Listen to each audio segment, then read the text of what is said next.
Hey guys, how's it going? It's Alexander Williamson here with The Secret History Living Inside Your Aquarium.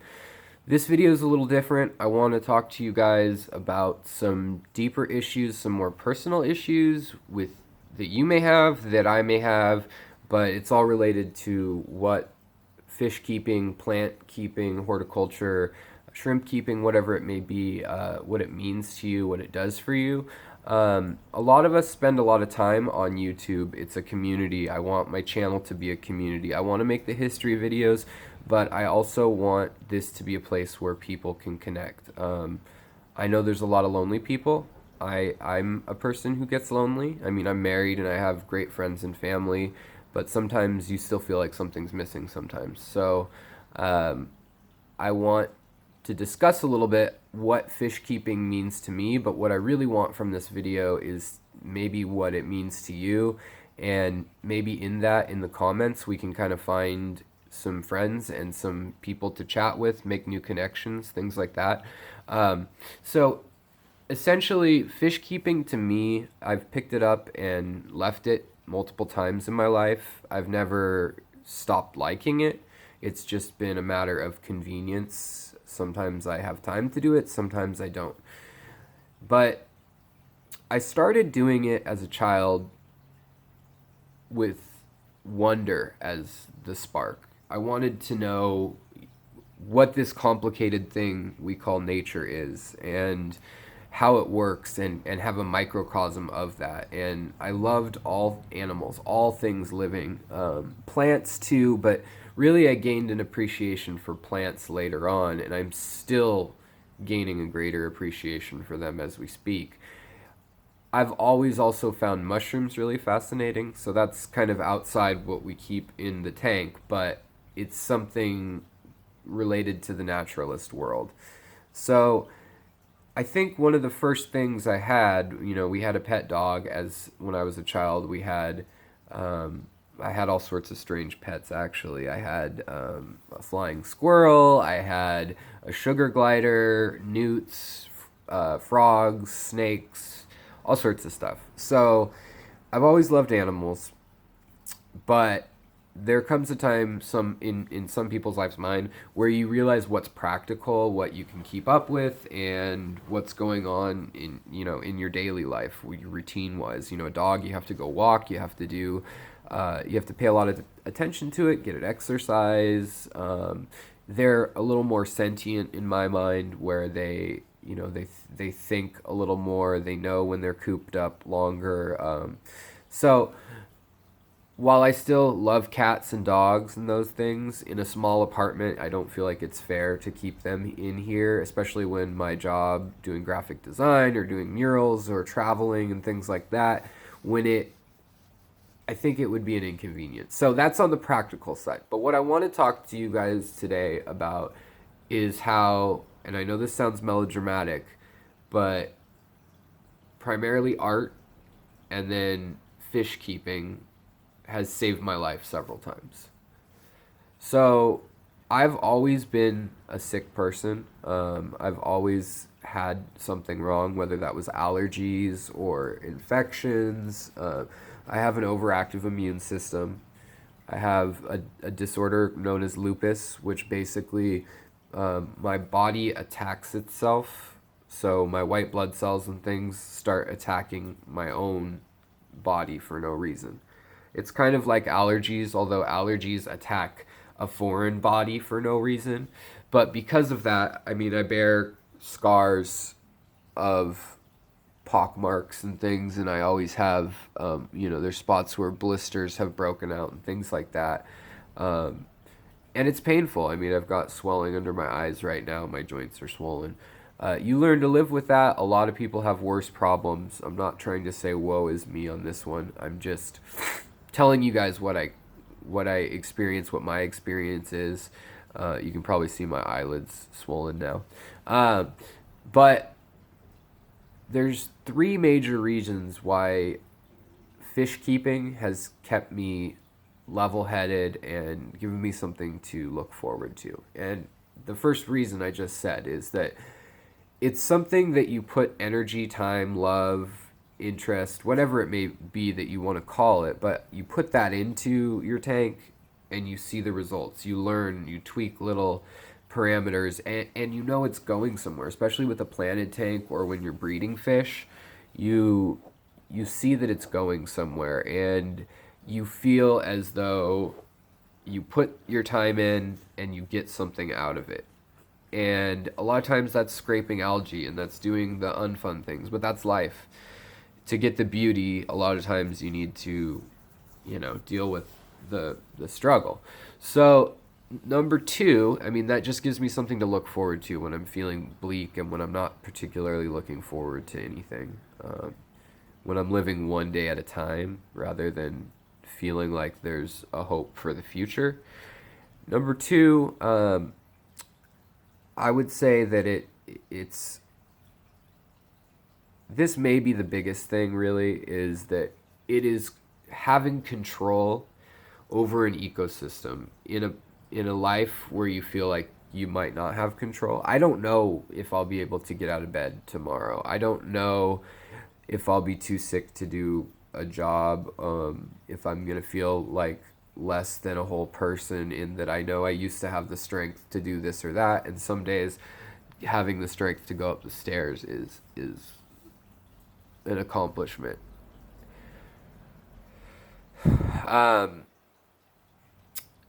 and when you control a little fish tank or something like that, it's you control the inputs, like I was saying. You put your time in, but you somewhat know after a while what parameters you can change and play with and make it yours. You kind of maybe it's playing sort of a god, and not in an epic sense or in a negative sense at all, but you are able to control this little world you've created, and when something goes wrong, you're able to help it. And for me, that's awesome. Things go wrong a lot when you're keeping fish, especially if you're trying something new.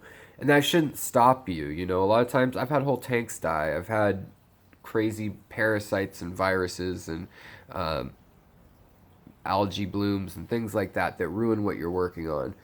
But again, it's something to work through. And if having a tank was super, super easy, why would we do it? I mean, it would be, you might as well have a screensaver or digital computer or something if you just want an easy tank, in the sense of if you're an active hobbyist.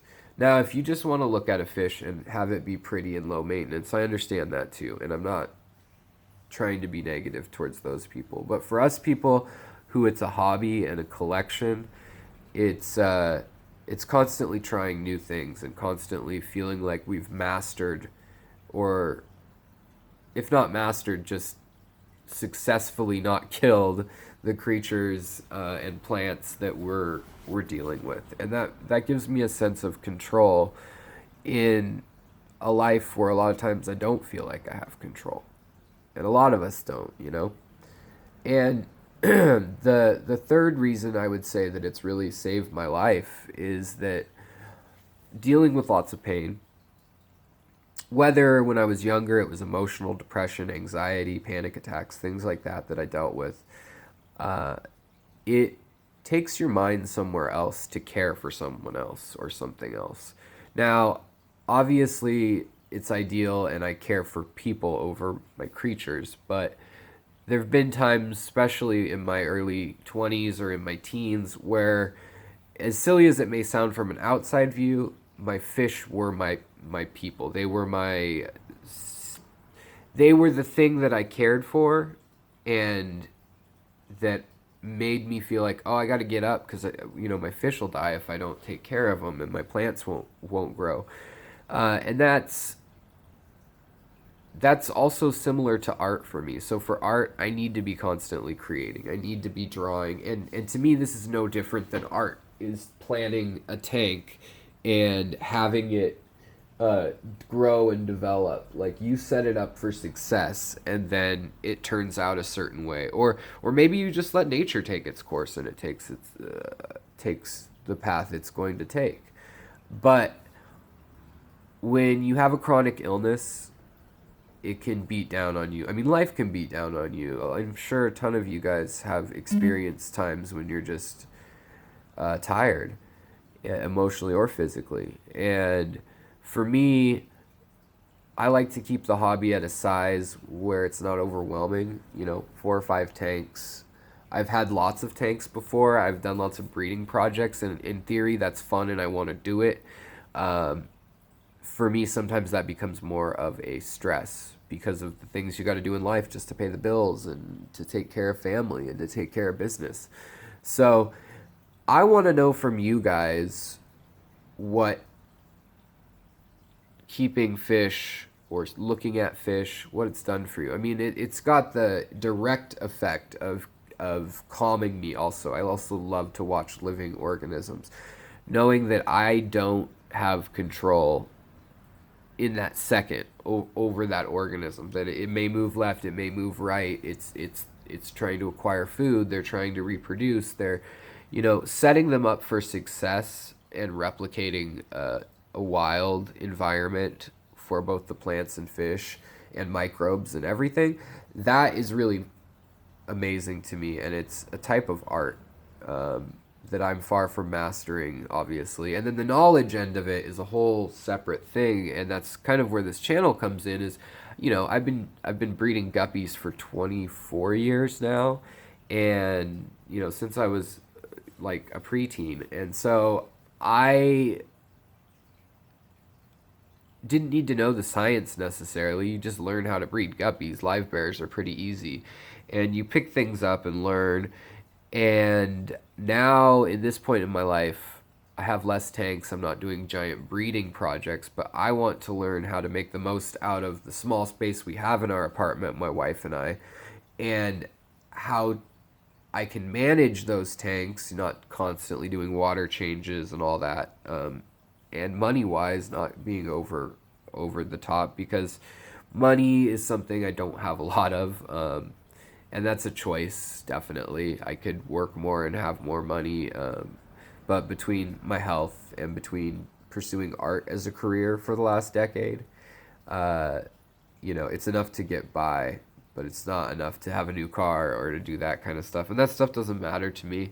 I just want to be able to provide for my wife and I and have enough to paint and to take care of fish. So I'm telling you my story so that you get to know who's creating this content a little bit more. I know some of you have talked to me personally and you know that story already.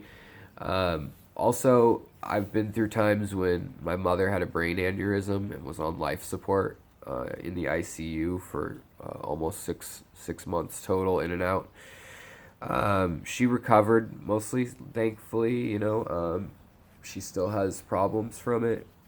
I recently had a blood clot, and that woke me up again to live your dream, do it now. And for me, nature is what I love. I can't be in nature every day, and so bringing it into the house with plants and animals is a big part of it. Keeps me centered and it keeps me happy, and that's why I like doing it. And I'm always learning. You can watch a fish for a long time, and you may think there's nothing to observe or learn at times, but there's always something new going on in your fish tank. Whether you are key to it or not, that's up to you. And that's something kind of magical about fish keeping. You talk to fish keepers who've done it for 60 years, and they're still noticing that their fish do certain things. And, we project our own, like, human type things onto fish. Oh, the fish, these two are in love, or these two are this or that, or, this guy is mean, he's a bully, he beats up on these ones. But there's a whole evolutionary or logical explanation a lot of times, too, beyond just our, like, human emotions that we project into those situations. Sorry, I'm a little congested. So, yeah, I want to hear from you guys in the comments, though. Maybe you can't, maybe your mobility's not good. Maybe you used to keep fish and YouTube is a way to live vicariously. I know that YouTube, for me, I watch people who have these grandiose setups, and it is a way to, boy, I wish I had that, but I don't have the space or money or time or whatever it may be. And those are fun to watch. It's also fun to just learn new stuff, to see new species, to see other people excited. Because fish keeping, you have this arc where you're super, super excited and you just buy stuff and get stuff and trade stuff. And it's just like this, you're almost like a kid again. And I've gone through that phase several times. And then you kind of settle in and you have the tanks you have, and maybe you've gone through the multiple tank syndrome already. And, then you're kind of like, wow, I don't have time to keep up with every tank. And it starts to feel like more of a burden or something. And then you scale back. Like, it seems to be a natural thing that a lot of people deal with. But a lot of us fish people are weird. A lot of us are, and I say that in the best way possible. A lot of us are a little different, a little artsy, maybe, a little lonely, maybe, a little, adventurous also, and curious, inquisitive. I noticed that fish people are also usually fairly empathetic and kind and compassionate as a community and to one another, and just the act that they want to care for something. So I this video is not educational, obviously. It's just some thoughts I'm having as I've just gone through another experience where I've had an event that could have ended my life, and a diagnosis that means that will probably happen again in the future, or it's not going to get better physically. And so it's a reminder to live every day as though it were not promised, and you need to go for what you want to go for. And for me, that means taking care of fish, learning about fish. That means being with my wife. That means talking to my family and being with my family and friends. Exploring new things as much as I can without it running me down. But exploring new things in a tank is so controlled. I don't have to go out into nature and risk sometimes I'm not up to doing, a weekend hike like I used to. And that makes me sad, but it's great that there's a hobby now. And with planted tanks being more popular and CO2 and lights and all those sort of things, it opens all new worlds than when I started the hobby, what was available. And with the internet. So I just want to hear from you guys what the hobby means to you. Maybe it saved your life. Maybe it's as simple as it just makes you a little more happy. Whatever it is, if you want to share, please do, because maybe you'll connect with someone. I mean, I'm in a big city. There's lots of fish keepers, and I have a club and friends. But I know what it's like to be in a small town, too. And I know what it's like to feel alone, or to feel like you're the only one with the hobby that you know in your group. And so this video goes out to you guys, too, because I've been there.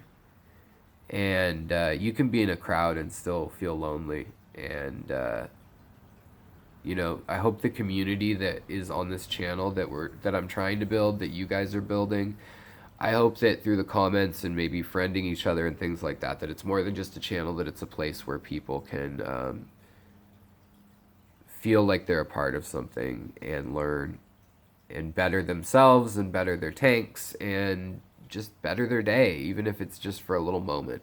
So if you made it this far in, always, the likes and the subscribes always help. If you're feeling really frisky, I have a Patreon page, and the money goes back towards, all the money goes towards this. Or really what I'm trying to get money for now is to save up for shipping so I can ship some fish. It's not cheap to put, insulated packaging and stuff like that. So I'd like to do free fish giveaways. It's just, if you live in the area, it'd be easy and I wouldn't ask for anything from it. But also another thought is that maybe I'll have people, if they're willing to pay the shipping, I can give some fish away to even more people than just having to pay that shipping, which I just simply can't afford to give everybody on Patreon or all my subscribers, but I wish I could. I also have, I wanted to mention too, I have some very young, newly hatched newts. They're Iberian newts. They get a foot long, and they're going to need a home. So I have 6 of them that I'm trying to home. So if you live in this area or you want to pay shipping, they're young, but I'll get them to a stage where they're a little more stable than where they're at. And yeah, so thank you for following this long. If you want more updates on my content and stuff, click the little bell next to the subscription. And thank you guys for being a part of the community and for adding one more thing to my day that is, I feel like I'm interacting with people, even if it's not directly. And oftentimes it is, which is great. I love talking to you guys in the comments. But you guys brighten my day. You guys encourage me to do more research. I like books, as you can probably see. You've probably seen my 7 or 8 bookshelves around the house. And the internet is an incredible resource for research. So thank you for watching. Take care of yourselves. Let your hobby heal you. And I'll talk to you guys later. Yeah, take care of your tanks. Most of all, take care of yourself and the people around you so that you can take care of yourself so you can take care of everyone else and your tanks. And swim on. Thanks, guys. Bye.